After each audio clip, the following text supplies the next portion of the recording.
प्रदेश अध्यक्ष जी, हमारे शर्मा जी, भल्ला जी, साहनी जी, यहाँ पर उपस्थित सभी पत्रकार साथी,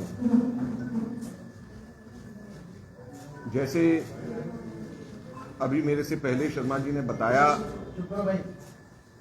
कि आज पूरे देश में कांग्रेस पार्टी पहले चरण में 4 मुख्य जगहों के 34 शहरों में पूरे देश भर में प्रेस वार्ता होगी। कांग्रेस के सभी सीनियर लीडर सब जगह पे जाकर के आप लोगों के माध्यम से जनता के बीच में जाकर के पूरे मसले को रखेंगे। और तो जो प्रेस वार्ता है पूरे देश भर में, इसको हम लोग कह रहे हैं डेमोक्रेसी डिस्क्वालिफाइड।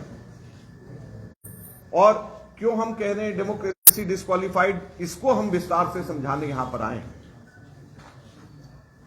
और सबसे पहले मैं ये कहना चाहूंगा कि राहुल गांधी जी तो बहाना है, असल में मोडानी को बचाना है। मैं फिर से रिपीट कर रहा हूं, राहुल गांधी जी तो बहाना है, असल में मोडानी को बचाना है। मोडानी मतलब मोदी जी और अडानी दोनों मिल गए हैं और दोनों के दोनों मोडानी बन गए। और अगर आप पूरे की पूरी डेट्स को, जो मैं अभी टाइमलाइन बता रहा हूं, उसको अगर आप समझें तो आपको एकदम से समझ में आएगा कि कैसे राहुल गांधी जी बहाना है और असल में मोडानी को बचाना है। सबसे पहले जिसको बेसिस बना दिया गया और उसकी कंप्लेंट फाइल करी गई सूरत गुजरात के अंदर, कर्नाटक में नहीं, सूरत गुजरात में फाइल करी गई। और 7 मार्च 2022 को जो कंप्लेनेंट खुद है, जो बीजेपी का एमएलए है, वो हाईकोर्ट को 7 फरवरी पिछले महीने एक प्रश्न उठाते हैं लोकसभा के अंदर और पूछते हैं कि अडानी जी का और मोदी जी के क्या संबंध। जैसे ही मोडानी के संबंध की चर्चा करते हैं 7 फरवरी को, एक हफ्ते के बाद में वो आदमी हाईकोर्ट फिर चले जाता है और कहता है कि मेरा जो स्टे दिया हुआ है उसको आप वापस कर दीजिए। अब मैं स्टे मत दीजिए, उसके ऊपर उसको वापस कर दीजिए। वो स्टे उसको वापस कराता है और कोर्ट के अंदर जाता है और बिजली की गति से यहां पर सालों साल नहीं बल्कि 10-20 साल कोर्ट में केसेस लगे रहते हैं, कोई फैसला नहीं होता। ये 16 फरवरी को स्टे वेकेट होता है और उसके बाद में जाकर के 1 महीने के अंदर अंदर फैसला आ जाता है। और फैसले के अंदर भी मैक्सिमम जो सेंटेंस है वो उसको दिया जाता है। और मैक्सिमम सेंटेंस, जो भी थोड़े बहुत लीगल जो जानकार हैं वो जानते हैं कि मैक्सिमम सेंटेंस हैबिचुअल जो बार बार अफेंडर्स होते हैं उनको दिया जाता है या रेयर केसेस के अंदर दिया जाता है। लेकिन ये इसलिए ये दिया जाता है ताकि 2 साल में से अगर एक दिन भी अगर कम होता तो राहुल गांधी जी डिस्क्वालीफाई नहीं हो सकते थे। अब सबसे बड़ा प्रश्न ये उठता है कि राहुल गांधी जी ने 7 फरवरी को जब मोडानी के खिलाफ में बोला, उसके बाद में उनको कभी भी लोकसभा में बोलने नहीं दिया। जब भी वो बोलने के लिए खड़े होते तो बीजेपी वाले नारेबाजी करते। जब भी वो बोलने के लिए स्पीकर को 1 बार नहीं, 2 बार नहीं, 3 बार स्पीकर को रिक्वेस्ट किया, राइटिंग में रिक्वेस्ट किया, लेकिन स्पीकर ने उनको लोकसभा में बोलने का मौका नहीं दिया। तो अब मैं आप लोगों के माध्यम से हम जनता से पूछना चाहते हैं कि राहुल गांधी जी डिस्क्वालीफाई हुए हैं या डेमोक्रेसी, लोकतंत्र डिस्क्वालीफाई हुआ? जब लोकतंत्र के अंदर विपक्षी पार्टी का प्रमुख नेता लोकसभा के अंदर जो लोकतंत्र का मंदिर है उसमें ही नहीं बोल पाएगा, उसमें ही जनता की आवाज नहीं रख पाएगा, तो कहां पे रखेगा? और फिर लोकतंत्र कहां पे रह जाएगा? कैसा लोकतंत्र रह जाएगा? और जैसे ही डिस्क्वालीफाई करा, 24 घंटे के अंदर अंदर कोर्ट की जजमेंट आते ही डिस्क्वालीफाई, और जैसे ही डिस्क्वालीफाई किया 2 दिन के अंदर अंदर मकान खाली करने का नोटिस। यहां पर बहुत सारे मेंबर्स ऑफ पार्लियामेंट भूतपूर्व हो गए, नाम नहीं लेना चाहता, जम्मू कश्मीर के भी हैं, 3 साल अभी तक के 3 साल हो गए, उनको मकान खाली नहीं कराने के लिए कुछ कहा गया। राहुल गांधी जी को 24 घंटे के अंदर डिस्क्वालीफाई कर दिया गया और 2 दिन 48 घंटे के अंदर मकान खाली करने के लिए कह दिया गया। तो ये लोकतंत्र डिस्क्वालीफाई नहीं हो रहा है तो क्या हो रहा है, आज हम आप लोगों के माध्यम से पूछना चाहते हैं। कांग्रेस पार्टी का बड़ा स्पष्ट कहना है कि ये हमारी लड़ाई राहुल गांधी जी की लड़ाई नहीं है। मैं बड़ा स्पष्ट मैं कहना चाहता हूं, कांग्रेस वर्किंग कमेटी का मेंबर होने के नाते मैं स्पष्ट कहना चाहता हूं, ये कोई राहुल गांधी जी की लड़ाई हम नहीं लड़ रहे हैं।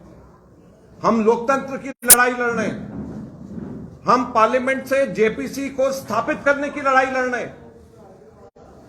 हम लोकतंत्र की लड़ाई लड़ रहे हैं, पार्लियामेंट से जेपीसी स्थापित करने की लड़ाई लड़ रहे हैं। हम हमारे देश के 30 करोड़ एलआईसी के जो निवेशक हैं, जिनका 44,000 करोड़ रुपया अडानी के अंदर अडानी कंपनी में इन्वेस्ट करने की वजह से नुकसान हो गया, हम उनकी लड़ाई लड़ रहे हैं। हम उन निवेशकों की लड़ाई लड़ रहे हैं जिनके 10.5 लाख करोड़ रुपया स्टॉक एक्सचेंज के अंदर, जिन्होंने अडानी के स्टॉक में जिन्होंने लगाया था और 2 हफ्ते के अंदर अंदर 10.5 लाख करोड़ रुपए का नुकसान जिनको हुआ, हम उन छोटे निवेशकों की लड़ाई लड़ रहे हैं।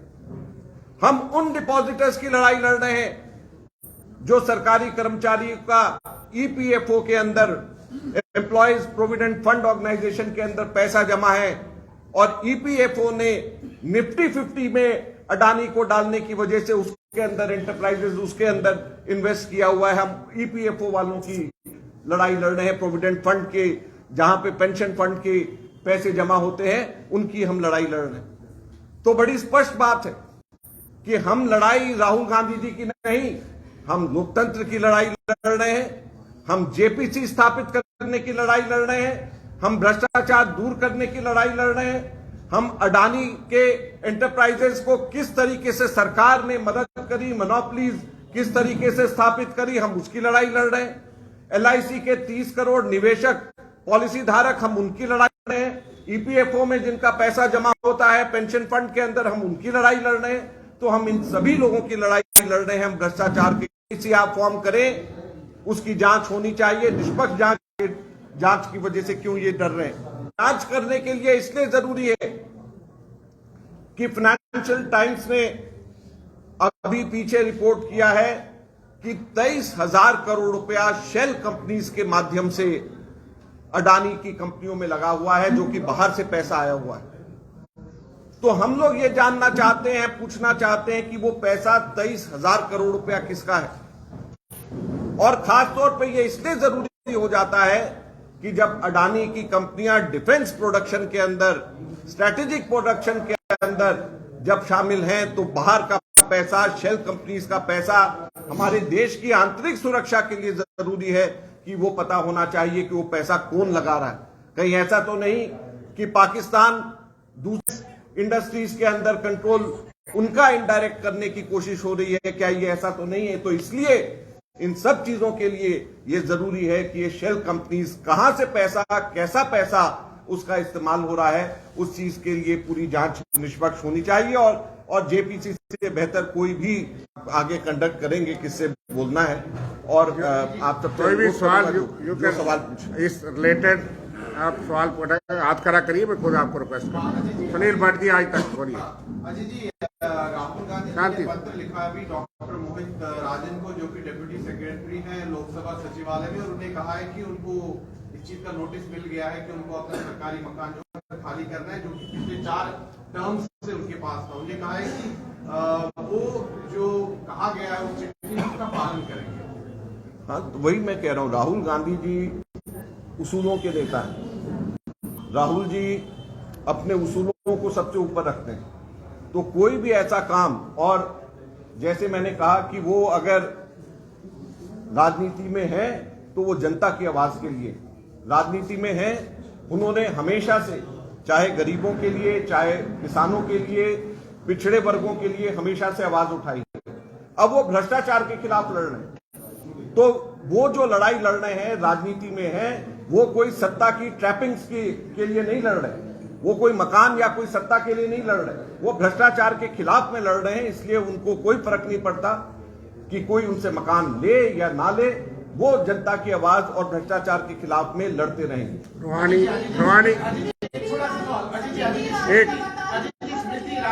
एक सवाल रोहानी जी प्लीज। स्मृति ईरानी लगातार मुखर रही है राहुल गांधी की राजनीति को लेकर, और आज वो कह रही है कि प्रधानमंत्री के प्रति जो उनका विष है वो देश के अपमान में परिवर्तित हो गया, और यहाँ पर भी कहीं ना कहीं वो कह रही है कि प्रधानमंत्री का अपमान, अडानी का अपमान देश का अपमान है। अडानी का अपमान, देश का अपमान अगर वो ये मानते हैं तो मैं समझता हूं कि हमारे देश के अंदर कोई भी व्यक्ति इस बात को नहीं मानेगा। और भारत देश इतना बड़ा है, इतना व्यापक है और इतना महत्वपूर्ण है, इतना पुराना है कि कोई भी एक व्यक्ति भारत देश का पर्यायवाची नहीं हो सकता। भारत देश हम सबका है और भारत को बनाने में हम सबका योगदान है। तो कोई भी एक व्यक्ति, और वो भी कैपिटलिस्ट, इंडस्ट्रियलिस्ट, क्रोनी कैपिटलिस्ट, मित्र पूंजीपति, वो अगर कहे कि इसके नाम साथ में जुड़ने की वजह से भारत का अपमान हो रहा है, तो इससे ज्यादा बड़ा शर्म की बात नहीं हो सकती। और अगर भारत सरकार की मंत्री ये कहते हैं कि हिंदुस्तान के अंदर एक क्रोनी कैपिटलिस्ट, मित्र पूंजीपति, वो भारत का पर्यायवाची है, तो मैं कहता हूं कि उनको अपना सर शर्म से झुका लेना चाहिए। जिंदर आपका अरुण आपके पास आता हूँ। मगन जी, आप डिमांड कर रहे हैं जेपीसी की, डिस्क्वालीफाइड राहुल जी की, आगे नहीं अगला उससे सवाल उठा रहे। चलिए क्या रहेगी? देखिए, जो हमारी रणनीति है वो यही है, जैसे मैंने कहा कि हम लोग भ्रष्टाचार के खिलाफ में हम लोग लड़ते रहेंगे। ये लड़ाई राहुल गांधी जी की नहीं है।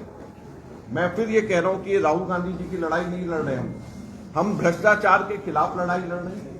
LIC के 30 करोड़ पॉलिसी धारकों के लिए लड़ाई लड़ रहे हैं।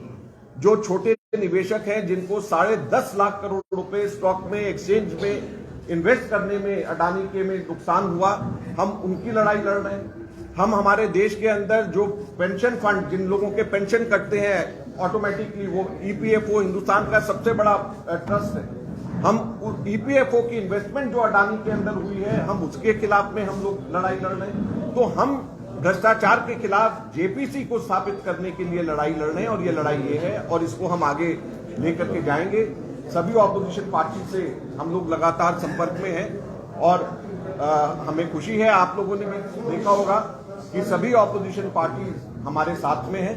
और हम लोग आज, जैसे मैंने अभी शर्मा जी ने भी बताया कि आज 4 देश के अंदर अलग अलग शहरों में आज पहले चरण में आज प्रेस कॉन्फ्रेंस है, उसके बाद में कल पूरे देश के अंदर 34 और शहरों में इसी तरीके की प्रेस कॉन्फ्रेंस होगी। और डेमोक्रेसी डिस्क्वालीफाइड, हम ये बात को कह रहे हैं। अरुण जवान, एक सवाल ये है कि भाजपा के सीनियर लीडर अनुराग ठाकुर की बात करें तो इस विषय के बाद उन्होंने कांग्रेस पार्टी पर ही पलटवार किया है। कहा है कि शुरुआत से कांग्रेस पार्टी के बीच में जो है वो कभी भी एक समानता या बैलेंस नहीं रहा। तो कहीं ना कहीं कांग्रेस पार्टी के भीतर ही कुछ ऐसे सीनियर लीडर हैं जो राहुल गांधी को बचा नहीं पाए, कोई अच्छा वकील नहीं कर पाए। ये भी सवाल ले लीजिए, साथ जवाब दीजिए। अरुण सौमेल PTI से। सर, भाजपा नेता पीयूष गोयल ने जो कांग्रेस का ब्लैक क्लोथ वाला प्रोटेस्ट चल रहा है, उसके ऊपर उन्होंने कहा है कि एक ब्लैक मैजिक अब जो कांग्रेस है वो कर रही है, इसके ऊपर आप क्या कहना चाहेंगे? 1 by 1।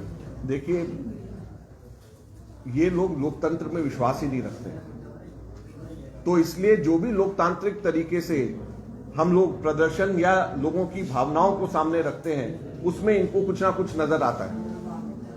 जो लोकतंत्र में विश्वास रखेगा उसको ये एकदम से समझ में आ जाएगा कि ये प्रतीक के चिन्ह किस लिए होते हैं, ये प्रतीकात्मक किस बात के होते हैं। जब अगर मान लीजिए कोई टेस्ट मैच हो रहा हो और कोई अगर गलत काम हो रहा हो, तो जो प्लेयर्स बैज जो काला लगा लेते हैं, वो भी क्या ब्लैक मैजिक होता है? तो ये लोकतंत्र, इन लोगों को समझ ही नहीं है कि लोकतंत्र क्या होता है और लोकतंत्र के प्रतीकात्मक चिन्ह क्या होते हैं। जब हम भ्रष्टाचार के खिलाफ लड़ रहे हैं, हम JPC की मांग पार्लियामेंट में कर रहे हैं, और पार्लियामेंट में जो व्यक्ति मुखर होकर के, सबसे मुखर होकर के JPC की बात करता है, आप उसके सारे शब्दों को हटा देते हो। कभी आपने सुना है इससे पहले कि पार्लियामेंट में 3/4 स्पीच गायब हो जाए, एक्सपंज हो जाए? पार्लियामेंट में 3/4 किसी भी आदमी की स्पीच कभी भी आज से पहले इतिहास में कभी हुआ है जो राहुल जी का और खड़गे जी की स्पीच एक्सपेंड कर दी? तो जो बोल रहे हैं वो स्पीच एक्सपेंड कर रहे हैं और जो प्रश्न उठाए उसका जवाब नहीं दिया। अब किस मुंह से भाजपा के मंत्री हमसे सवाल का जवाब मांग रहे हैं? हम उनको कहना चाहते हैं, सबसे पहले तो जो राहुल गांधी जी ने मोडानी के बारे में 7 फरवरी को जो प्रश्न उठाए थे उसका जवाब दें। उसका जवाब नहीं देंगे वो लोग, तो उल्टा चोर कोतवाल को नाटे। जब भ्रष्टाचार के ऊपर जो आरोप लग रहे हैं उसका जवाब तो दें। ये तो बताए कि जेपीसी जब इससे पहले 2 बार हुआ है तो अब तीसरी बार किस बात से डर रहे हैं कि जेपीसी नहीं हो रही? इसका जवाब दें। जी What are your views on what Vedant Patel of the US Department of State has said? I don't know what he has said. You don't know? What he has said, I don't know. ये raise question on the democracy. Which question आप explain करिए। US interfering in India's internal affairs. What's Which- your take on it? नहीं, क्या question आप बताइए ना, हमें तो नहीं पता। आप मुद्दे पे बात करो। आप नहीं, what नहीं, आप बताइए। नहीं, आप बता दें उसने बोला क्या है, मेरे को नहीं मालूम है उसने क्या बोला है। वो इंटरव्यू चाहते हैं यूएस इंटरनल अफेयर्स में जो बात की है वहाँ पे लंदन में जाकर स्पीच किया है। ये वांट कि अब यूएस सपोर्ट करे राहुल गांधी। नहीं ऐसा कोई, you are not able to. ऐसा है, first of all Rahul Gandhi never said anything like this. Secondly, India is capable and people of India they are capable enough to deal with their own internal matters. And when anything happens with Indian democracy, people of India, they have shown in the past also, they are quite capable of taking action on their own. And democracy in India, the constitution of India, the judiciary is strong enough to to do any rectification measure which is required at any given point. Pradeep Datta, time now. Thank you. No debate. Sir, I've got 2 questions. One is that you said that you are fighting for the people, fighting for the democracy. Every time you say that it's not because that you are fighting for your leader, you are fighting for your neta, every time you say this. But why it's not getting converted into votes? Why election after election the Congress keeps on losing? Are you not able to strike a chord with the people? Because if it is a ladai for the common man. Let me tell you, अभी वो चिंता नहीं। in the past, we have been winning elections after elections. If you have a look at just last 2-3 elections, then you may be correct. But otherwise, Congress has a history of winning elections. BJP has won only twice the national elections. Congress has a history of long pending history of winning elections. So it is not something which has happened in last 10 years only. If you look at the history, people have been voting for Congress. People have given opportunity to the BJP. Always it happens in democracy. People, they want to give chance to other parties to see what they can do, what they can deliver. And I am very sure now, we are very sure now, what people have seen, the BJP doing, how democracy has been killed in last 10 years, how people's voice have been throttled, how the main opposition leader's voice has been throttled, how he has been disqualified. Such things have never happened. As I have said, we have never seen 3/4 of a speech of an important leader in parliament has been expunged. Have you ever seen in any Vidhan Sabha, in any Lok Sabha? It has never happened. The Prime Minister, instead of answering the questions, instead of answering the charges on corruption, he is silencing the main opposition leader. And the BJP ministers, instead of answering these questions, they are asking questions from us. Why don't they answer on Adani? Why don't they answer on scams? Why we have laid specific charges of corruption against the BJP? Why aren't they answering them? Sir, another question is that UPA wanted to bring ordinance so far as disqualification, shielding these people were concerned. That time Rahul Gandhi had taken a stand, he had trashed that movement and he tore apart publicly. So how come today you say that this has happened is wrong? Because the same person who was totally against providing a shield to... because we were against corruption at that time also, and we are against corruption now also. You may perhaps recollect why that ordinance was rejected by Rahul Gandhi, because it was trying to shield corruption. It was trying to shield criminals in politics.